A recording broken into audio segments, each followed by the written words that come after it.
fabulous friends, fans, and superstars. Welcome to Synchronicity Web TV. I am your host, Nadiya Shah, and this is your moment of synchronicity.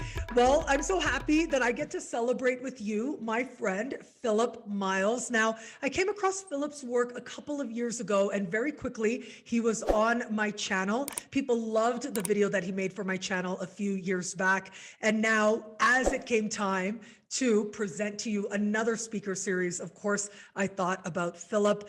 Now, what I do want to tell you is that Philip is going to be part of the September speaker series at Synchronicity University. Links are in the description below, but until the end of August, so just a few more days after this video posts, well, you can choose your tuition rate as low as just $5 a class, where you get to hear brilliant astrologers, including Philip, teaching. Now, Philip is an astrologer by craft, practice, trade, passion. He has the benefit of immersing himself within the astrological practice since 2007 and working full-time since 2017. Now, not only does he teach all over the world, see clients all over the world, he's got a YouTube channel where he gets to reach a lot of people as well. And his YouTube channel is called Unifying Perspectives. I will link to it in the description below. And as a side note, we also have a shared love of Mexico that has been my home for the last 9 years. So Philip, welcome. Thank you for being here. Thank you so much for having me, Nadia. I really appreciate you hosting me and giving me the opportunity to work with your fantastic students that have put their trust and chosen you to choose other astrologers to share the wealth of their personal view and perspective on astrology. So it's an honor to be able to do that. Thank you. Thank you, Philip. And so first of all, of course, we are both in Mexico right now, but you're in a different part of Mexico. Where are you? I'm currently in Tulum in Mexico, which is the first place which I came 9 months ago. So you've been here 9 years, I've been here 9 months. It's probably the 10th month now. I just actually took a month away. And it's very interesting because when you go back to where you started, you see how far you've come. And I've come a long way in 9 months, because when I set out to Mexico, I had never actually fully supported myself financially under the craft of astrology. And I was listening to one of your weekly presentations the other day, and you were saying how you lived within the breadline, or that you had the support of your parents so that you could pursue your craft of astrology. And it takes a lot of determination and continual going after, pursuing your passion to be able to get your own niche. And the progress chart, which I'm going to be teaching, has helped me find my niche in healing with astrology and being able to find the emotional ability to connect with recreating ourselves. Because I really find that astrology is a great storytelling tool. And so when I returned home, I was recognizing that, quite like the hero's journey, I had come so far because I was supporting myself financially for 9 months. I didn't really leave with enough money to support myself for 9 days when I came the end of last year. So now I return with a whole new set of ambitions and excitements. Also, while in those 9 months, I was teaching astrology workshops here in Mexico, which was one of my greatest excitements. So yes, I'm very excited to be able to share what has been a new practice and teaching in person, again online with your fantastic school and the Synchronicity University. It's very exciting, isn't it? I think that when we travel, different things in us do open up, and that can be part of what enriches us as astrologers. Now, you said something interesting. You said you see astrology as a storytelling tool. Can you explain that? Well, I feel like when we plot ourselves into our experience, that if this is a gardening term again, because plot is that where you sow a seed. I feel like we're all star seeds, really. And if we take our IC, for example, this is a representation of both the people that seeded us into our experience, both the parents, whether they're present or not. I mean, I personally never met my father, and yet that's still an experience that I chose, I feel, to see that was part of my plot. And when you've got your plot, it's like your root, and yet it's recreational soil. If you take like the soil at the back of the garden, which is like the compost, it's the grand composite nature of our stories. And so we've always got the opportunity to rake it and to replant it And this is one of the most fantastic things with the progressed chart, because every 28 years, 27 years, we're going to have a new cycle. And it's a bit like sowing a seed, which the tree grows from. And then the tree grows its leaves like a season, and it sheds all its leaves as well. And really, I've discovered through my experience, at least, it isn't about it's not about the fruits which you attain within a season. It's about maybe the people that come and sheltered under the tree and what it was like to have someone sheltering underneath your branches, or what it was like to be able to have that fruit nourishing on your branches and then it leave, and the emotional experience of that thing which you nourished leave you. And so really often what we set out on our journey for isn't really that which we gain. It's a much more nourishing experience through our energies which we obtain. And so it can be quite poetic. Yes, isn't it? But part of that is also how you communicate the chart, right? Like when you say storyteller and then you just use the word poetic, a lot of that is also what you bring as the astrologers. I like to say you can't have astrology without the astrologer. And so you are choosing to approach the chart looking for the poetry that you are going to express. Yes, well, it's very, very, very beneficial for a healing perspective, the progress chart itself.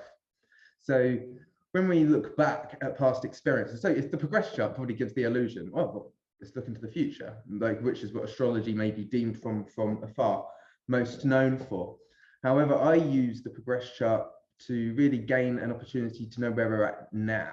And to do that, you don't just look into the future, you need to look into the past. Because if we're going to be present and receive gifts, we want to synthesize where we've come from. And often we're rushing through to get to tomorrow.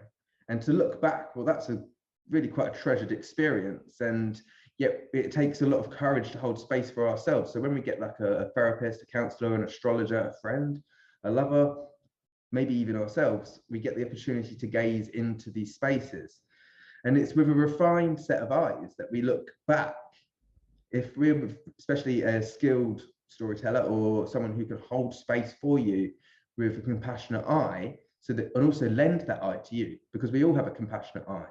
So it's a bit like, well, if I can show someone compassion, then they can have compassion for themselves as well, because we kind of open them up, and they might not have wanted to go into that space initially with like to feel it, because we keep ourselves safe from these spaces.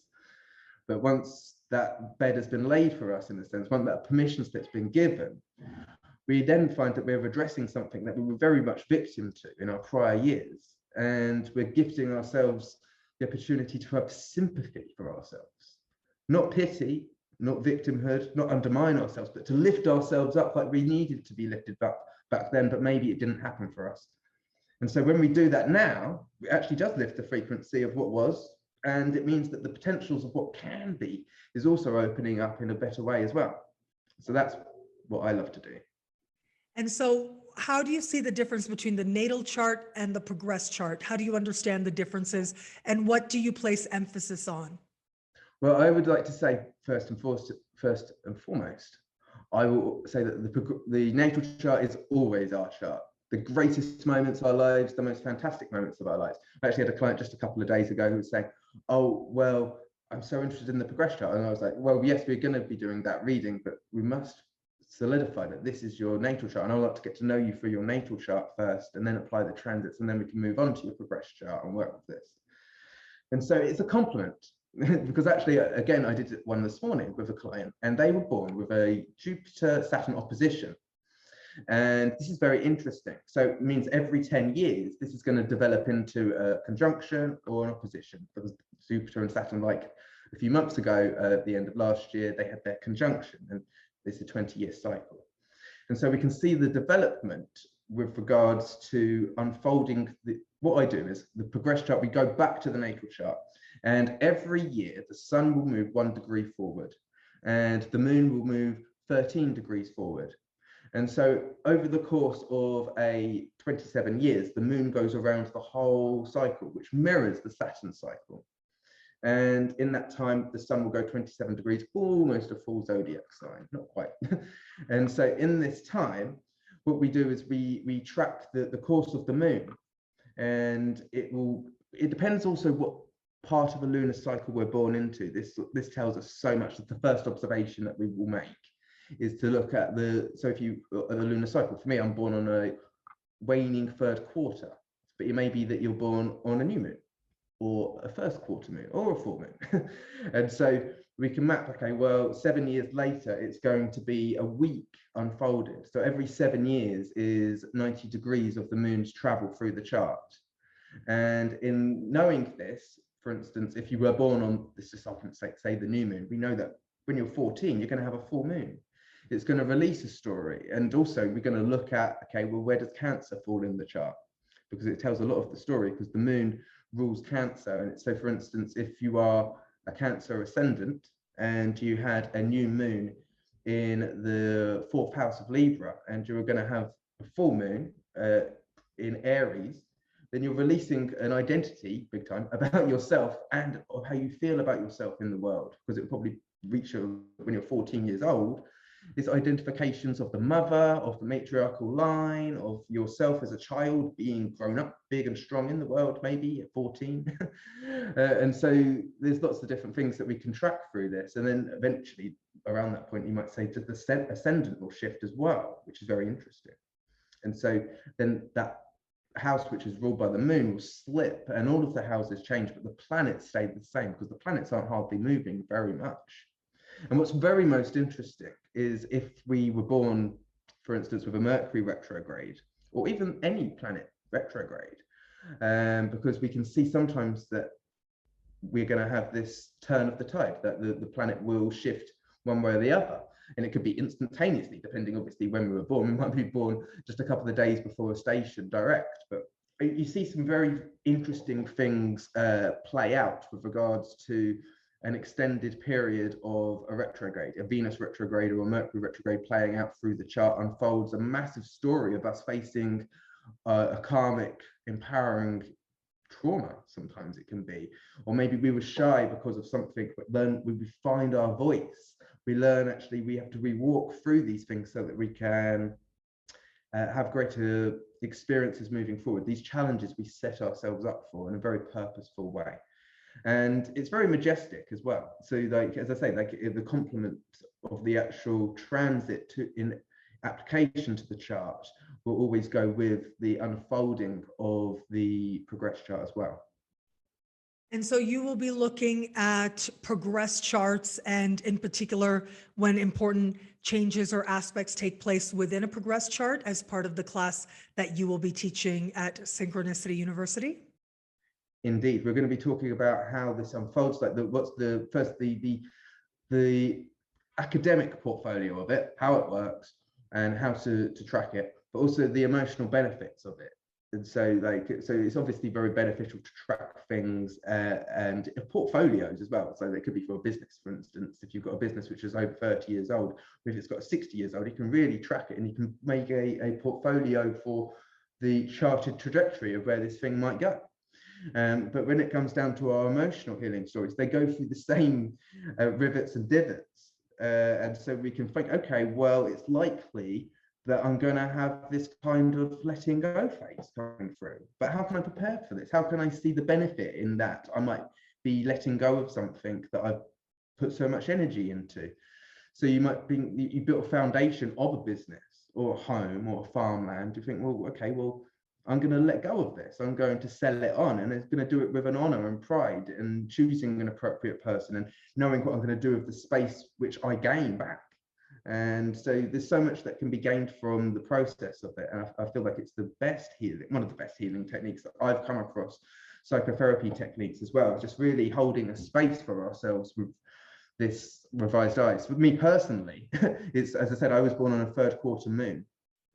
And that means when I was 7 years old, I had a new moon. And it was then that my parents got divorced. This happens a lot. And we take it on the chin, like as young beings, and like, but actually, because we got no choice really, do we? But it's actually quite devastating when we recognize that the ripple out effects that it has. I mean, we take it in a jokey way, but like actually when we look back, it does have such an effect. And we have compassion for our parents. they're doing the best for themselves. Actually, it's better that they did that than to stay in a situation which was necessarily unhappy. So admiration for them to having the courage to do that kind of thing. But then for me, I went through the cycle, and so for the crux, this is the best way to tell the story. I feel through the season of the cycle. I was through the first waxing quarter of the new moon, which preceded when my parents were divorced. I was then coming out of an agoraphobic stage of a whole year and a half. And then which was what you would least expect to from what would be the full moon, because I was then finally learned loads of social skills, and I was going to festivals, all these types of things. But the moral of the story is that I was following leaders, and I wasn't doing things for me. And so this is what I learned, is that I got all the friends, I got a beautiful girlfriend, I got the opportunity to do the things that I wanted to do, but I was doing these things for some other reasons, which were great and are pleasing. And I learned that I had social skills and I could be appreciated, which was the gift of the experience. But all of those people went away when I started going into spiritual inquiry. And the gift was that I found myself, and through the 14 years that would wane, I found astrology and my craft, which gave me the ability to be where I am now as an individual who's leading myself with my own joys and talents. You can even see, you can feel the frequency, right? It's as good as having all those brilliant friends, right? And so Yeah, we learn Sorry to interrupt you there, but I love that you just said that, because I was thinking about how much, like, when you are happy or honoring your journey, like you obviously are, it does change your frequency. I'm so glad that you just said that, because it really does change your frequency. And that makes all kinds of different, not just experiences, but personal understanding, personal happiness, personal satisfaction. It makes all of that possible to us. The other thing I was thinking just before you said that, as you were talking, I was thinking about my own chart, which I think a lot of people probably are who are watching this right now. And I realized that when I was just like thinking about my progressed moon and its movement through my own natal chart in particular, but like my lunar return, when my progressed moon came back to its natal moon, that was a huge turning point moment for me in my life. That was really me realizing that I was not on the right path, and I don't know what the path actually is, but at least acknowledging that there's a different path for me. When my progressed moon moved over my natal sun, that's when I went into astrology full time. And recently, my progressed moon opposed my sun. And that was like a few months back when I went through a breakup after 7 years of being with the same person. So it's very exciting to consider, as I'm talking to you, that wow, how many of our life's moments do line up with these very powerful progressions that take place? Very interestingly, you said like when you had the opposition to the sun, it was 7 years after. So the first quarter was when you went into that. And so you're learning about actually the quality of yourself, which you saw in those situations, maybe, which you can fathom. Yes. Like, Now that I think about it, you're so oh, right. Yes. got me to take away from this. And so it was actually funny, when I had my return back to the same phase, it was when I discovered the technique. Oh, wow. And so it was very exciting, because actually I then discovered that I was looking at it, and I looked at it through different eyes, because it can be intimidating, right? At first, it's like, okay, well, what's discovering? What am I going to have to shed in all this time? But what we could do is like have to break it down into bite-sized chunks for ourselves, because it's about recognizing what we can do and what we are able to work with, and the potentials that we can give ourselves. And if we find that actually we've always got ourselves, nothing can take away who we are, we can only gain more clarity on that. And then that gives us a stronghold, a support system, and it's ourselves. And it's really coming in to recognize that you can, this atmosphere, this Mother Earth, I find, is really giving us the opportunity to recognize how taken care of we are. We can stray far from our hearts, but we always have the opportunity to return to that. It's that only this atmosphere which can make us feel inferior when we buy into that more than ourselves. And so I said that when I was going around my journey following other people, and like I was being led. But when we're here to turn led into gold, And so the gold's back here. It's within us, and we can recognize ourselves. Not to say that we're not to have great relationships, we're not to admire fantastic other people, to have experiences in the physical world, but it's about recognizing the qualities within us are just as good as everything outside. And so we can gaze across as our equals to all of the people that we put maybe on pedestals. And this happens quite naturally, like with heroes or lovers or even our family. Like, you know, it's about also recognizing who we naturally can feel that we look down on. I feel like, especially this year, class dynamics, national dynamics is something that we're all just letting go of so much, with the South Node going through Sagittarius, and we're being encouraged to come into a whole new recognition for what is home, who is family, and that's everywhere and everybody, if we can allow and accept ourselves to open up to that degree, while still having a boundary for ourselves and each other. That's very powerful. I love that you said we are our own support system, and that astrology can help us to understand what that is going to mean as part of our own unique journey. Yes, I found that with astrology itself, I mean, it's all very good being able to get astrologers, fantastic, because I look at a wealth of different astrologers. I like to gaze across at different areas to kind of broaden my palette, if you will. However, when we learn the language of astrology for ourselves, then we're broadening the depth of our connection within ourselves, because it is basically, if there's a grid of archetypes or a synthesis of different stories within us as a collective, like the human unconscious, the collective unconscious, then if we have a lens of observation or a language which is not of sound, but a bit like of shape, and it's like this archetype is a shape of different frequencies, and it's our archetype. I'm laughing because of two things right now. There's a really good book I've got just to the right of me, which is just out of arm's reach, which is about geometry. And it's about the original language was of shapes.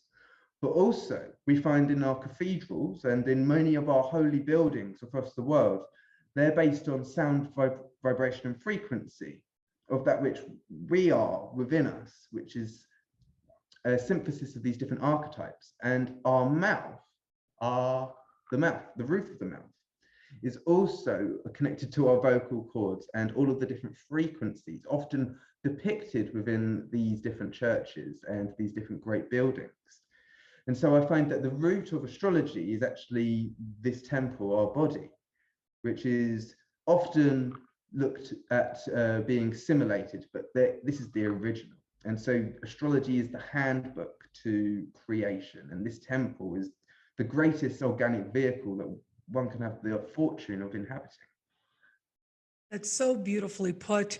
Once again, Philip is going to be part of the upcoming September 2021 speaker series at Synchronicity University. And if you sign up before the end of August 2021, you can actually choose your tuition rate as low as just $5 a class to hear world-class astrology teachers and speakers like Philip himself. Philip, thank you for being here. Thank you so much. Thank you so much, Nadiya. I look forward to connecting with everybody, and thank you each for being who you are. I appreciate it. Yes, and I'm really looking forward to your class as well and learning that much more about progression. So thank you so much. And thank you, everybody out there, for watching. Until we connect again, take care. Bye.